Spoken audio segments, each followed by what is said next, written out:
Assalamualaikum warahmatullahi wabarakatuh. Apa kabar anak bapak semuanya?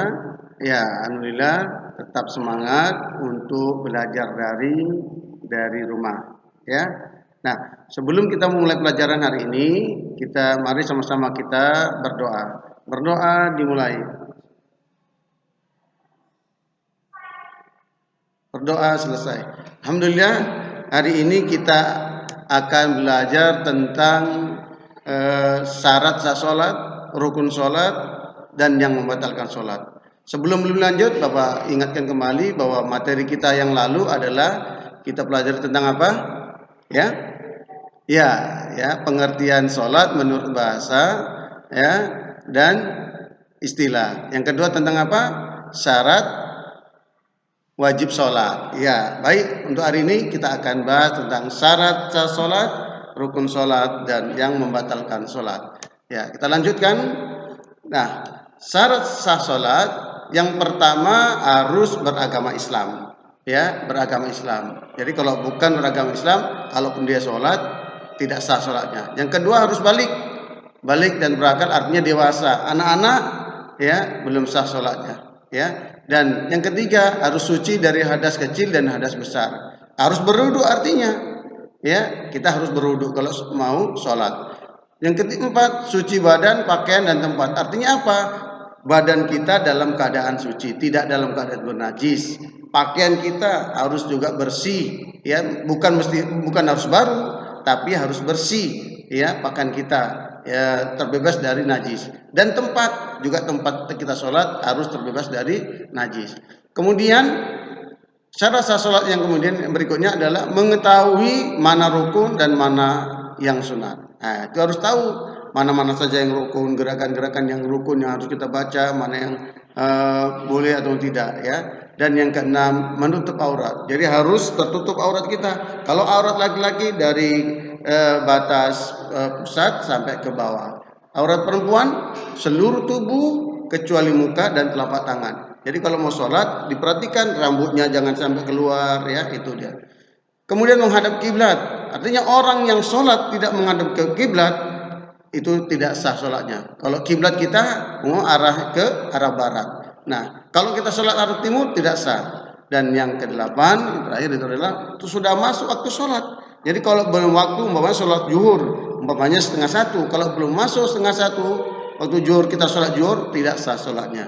Ya, inilah beberapa syarat-syarat sah sholat. Ya, kemudian kita lihat, ya, rukun sholat. Nah, rukun sholat ini ada 13. Kita lihat, coba lihat buku kalian, di situ sudah buat ya apa saja rukun sholat. Yang pertama niat, ya, berdiri. Kalau nggak bisa berdiri bagaimana? Duduk. Nggak bisa duduk, berbaring, bukan tidur ya, tapi berbaring. Nggak bisa berbaring, bagaimana dengan isyarat? Ya, kemudian takbiratul ihram. Nah, mana takbiratul ihram? Mengangkat kedua tangan disertai dengan kalimat Allahu Akbar lalu bersedekap. Ya, dan yang keempat itu adalah membaca Al-Fatihah. Baca Fatihah wajib, ya, ruku dan tumaknina. Apa tumaknina? Harus betul-betul kelihatan berhentinya. Jangan terburu-buru, itu tidak tumaknina. Kemudian i'tidal, sujud, ya, duduk antara dua sujud. Nah, duduk antara dua sujud ini namanya duduk iftirosh. Ingat ya, duduk iftirosh. Dan duduk tahiyat akhir namanya duduk tawaruk. Berbeda antara iftirosh dan tawaruk. Ya, kemudian baca tahiyat, mana itu? At-tahiyatu mubarakatuh salawatu sampai akhir, dan membaca selawat. Selawat itu ada di dalam tahiyat. Allahumma sholli ala Muhammad wa ala ali Muhammad sampai seterusnya. Dan yang ke-12 itu adalah membaca salam. Apa itu? Ucapkan salam, assalamualaikum warahmatullahi wabarakatuh ke sebelah kanan, assalamualaikum warahmatullahi wabarakatuh. Tidak perlu membuka telapak tangan. Tidak ada tuntunannya, ya. Dan yang terakhir kita harus tertib. Artinya tertib itu berurut. Dari mulai niat, berdiri seterusnya, jangan dilompat-lompat. Nah, selanjutnya anak bapak, ya, kita akan lanjutnya tentang yang membatalkan sholat. Ya, apa itu yang pertama? Berhadas, bicara dengan sengaja. Sholat Allah berbicara, cakap-cakap dengan kawannya, batal sholatnya.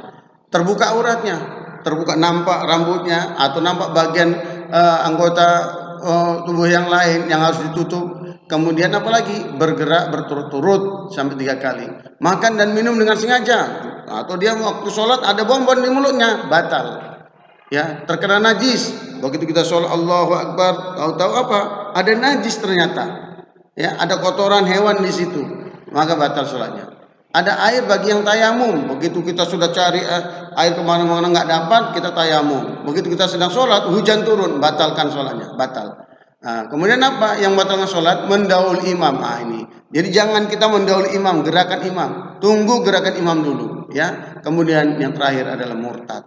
Nah, inilah hal-hal yang bisa membatalkan sholat kita. Jadi harus kita jaga, kita perhatikan. Jangan sampai kita sholat tapi tidak diterima oleh Allah. Sebab apa? Ada hal-hal yang kita langgar, ya, beberapa hal yang membatalkan sholat yang kita langgar. Nah, itu. Baik, inilah materi pelajaran kita hari ini, ya.